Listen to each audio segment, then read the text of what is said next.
အားလုံးပဲမင်္ဂလာပါခင်ဗျာ Sport Aqua မြန်မာကနေကြိုဆိုလိုက်ပါတယ်ဒီကျွန်တော်တင်ဆက်ပေးသွားမယ့်အကြောင်းအရာကတော့ Liverpool အသင်းရဲ့2026-29ရာသီအကျိုးအပြောင်းရွှေ့သတင်းတွေအကြောင်းပဲဖြစ်ပါတယ်နောက်ဆုံးရအားကစားသတင်းတွေကိုအချိန်နဲ့ဒီပြည့်တင်ဆက်ပေးသွားမှာဖြစ်လို့ကျွန်တော်ရဲ့ channel လေးကိုလည်း like and subscribe လုပ်ပြီးကိုမေတ္တာရပ်ခံပါတယ်ခင်ဗျာအကောင်းဆုံးအနေနဲ့ Osasuna အသင်းရဲ့တောင်ပန်တိုက်စစ်ကစားသမား Peter Munoz ကို Euro တန်40ဝန်းကျင်နဲ့ပြီးခဲ့တဲ့ရက်ပိုင်းကခေါ်ယူနိုင်ခဲ့ပြီးနောက်ပြီးတော့ဒီ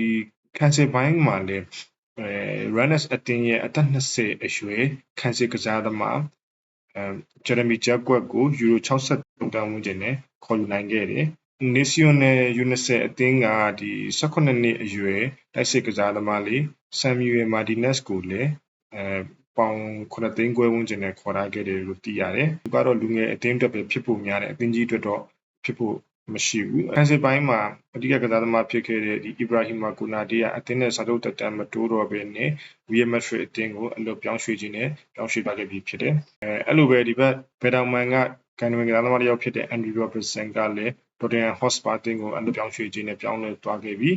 းတိုက်စစ်မှု Mohamed Salah ကလည်းထုံးစံအတိုင်း Liverpool အသင်းနဲ့လမ်းခွဲခဲ့ပြီးဖြစ်တယ်။ဘယ်အသင်းကိုသွားမလဲဆိုတာတော့အခုထိတော့တိတိကျကျသတင်းထွက်ပေါ်ခြင်းမရှိသေးဘူးဖြစ်နိုင်ခြေအများဆုံးကတော့ Fenerbahce ဒါမှမဟုတ်လို့ရှိရင် Saudi ကတသင်းတော့ဖြစ်ဖို့များပါတယ်တစ်ဖက်မှာလည်းဒီခက်စကစားသမားလေး Ryan Williams အသက်25နှစ်အရွယ်ပဲရှိသေးတယ်သူ့ကိုလည်းစရုပ်တက်တန်းထပ်မတိုးတော့ဘူးလို့သိရတယ်။လောဆယ်ဒီတော့ကလပ်အသင်းလက်မဲ့ဖြစ်နေတယ်။နောက်ထပ်ဒီ RB Leipzig အသင်းကဒီ Yannick Mendy ကိုလည်းခေါ်ယူဖို့ကကြတဲ့လောက်ရှိနေပြီ။ကစားပေါက်ကတော့ဒီ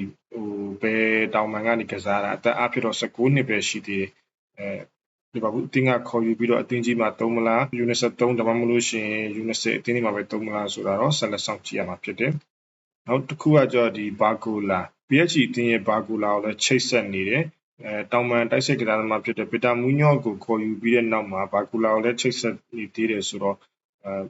Barcola ကတော့ဖြစ်နိုင်ခြေကတော့တအားကြီးနေတယ်ဒါပေမဲ့လည်းရောက်လာခဲ့ရင်တော့ဘာလို့ပြောဝမ်းသာရမယ့်အနေအထားမှာရှိတယ်။နောက်တစ်ခုကတော့ဒီတိုက်စစ်ကစားသမားတာဝန်ယူနဲ့အသင်းဟောင်းကိုပြန်လည်ရောက်ရှိတော့မယ်လို့သတင်းတွေထွက်ပေါ်နေတယ်။လီဗာပူးဘက်ကလည်းဒီဟာနဲ့ပတ်သက်ပြီးတော့ပြန်လည်ခေါ်ယူလိုတဲ့အရေးအယောင်တွေတွေ့ရတယ်။လက်ရှိထိတော့တရားဝင်ရောက်လာခြင်းမရှိသေးဘူး။ရောက်လာခဲ့ရင်တော့တိုက်စစ်ပိုင်းမှာတော့အင်အားတောင့်တင်းသွားမယ့်အနေအထားမျိုးကိုကျွန်တော်တို့တွေ့ရနိုင်တယ်။နောက်တစ်ခုကတော့ဒီဇာဘာညီဒီကန်စစ် PSG အသင်းရဲ့ကန်စစ်ကစားသမားပေါ့နော်လူငယ်ကန်စစ်ကစားသမားလေးဇာဘာဂျီကိုခေါ်ယူဖို့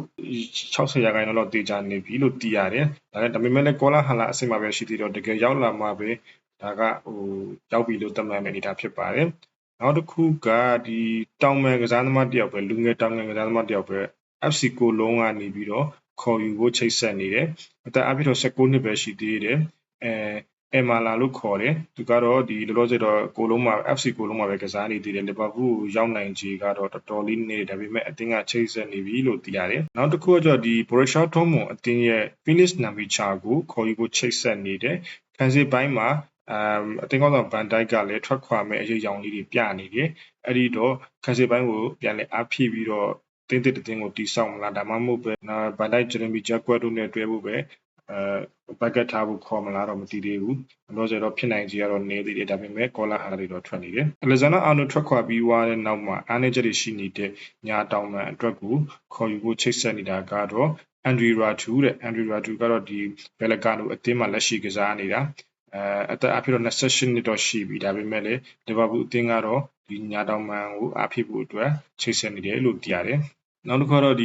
ငယ်မွေးချန်ပေါင်းဒီငယ်ကစားသမားလေးကတီကျုံကလီဗာပူးအသင်းကနေထွက်ခွာပြီးတော့အင်တာမီလန်အသင်းကိုပြောင်းရွှေ့မယ်လို့ဒီနေ့ထွက်ပေါ်နေတယ်။လုံအောင်လုံးကောင်းတဲ့လောက်ချီကျူးမခံရတဲ့အန်ဒရီကပ်ပိုဒါမှမဟုတ်အာနီစလော့ရဲ့မွေးသားလို့လည်းပြောကြတဲ့အန်ဒရီကပ်ပိုကတော့တော်တင်ဟန်ဟော့စပါအသင်းကိုပြောင်းရွှေ့ဖို့ဒီနေ့ထွက်ပေါ်နေတယ်။အဲ့လိုပဲတော်တင်ဟန်ဟော့စပါအသင်းတို့ပဲအန်ဒီကပ်ပိုကိုဘိုင်ယန်မြူနစ်အသင်းကလည်းချိတ်ဆက်နေတယ်။အဲ့တော့အန်ဒီကပ်ပိုတရားလီဗာပူးမှာပဲဆက်နေမလားဘိုင်ယန်မြူနစ်ဒါမှမဟုတ်တော်တင်ဟန်ဟော့စပါအသင်းကိုပြောင်းရမလားဆိုတော့ဒီပြောင်းရွှေ့စည်းကွက်ပေးတဲ့ဒီကျွန်တော်တို့စောင့်ကြည့်ရမှာဖြစ်တယ်။တင်ကောင်းဆောင်ဘာဂျက်ဘန်ဒိုက်ကိုလည်းတူရကီကလပ်ကာတာစရီတင်ကချိတ်ဆက်နေတယ်လို့သိရတယ်။ဒီကျွန်တော်တင်ဆက်ပေးခဲ့တဲ့ကတော့ဇူလိုင်လ12ရက်နေ့ထိနောက်ဆုံးရရှိခဲ့တဲ့လီဗာပူးအသင်းရဲ့အပြောင်းရွှေ့တင်တွေပဲဖြစ်ပါတယ်။ဆက်လက်ပြီးအားလုံးပဲပြန်တွေ့ဆုံပါမယ်ခင်ဗျာ။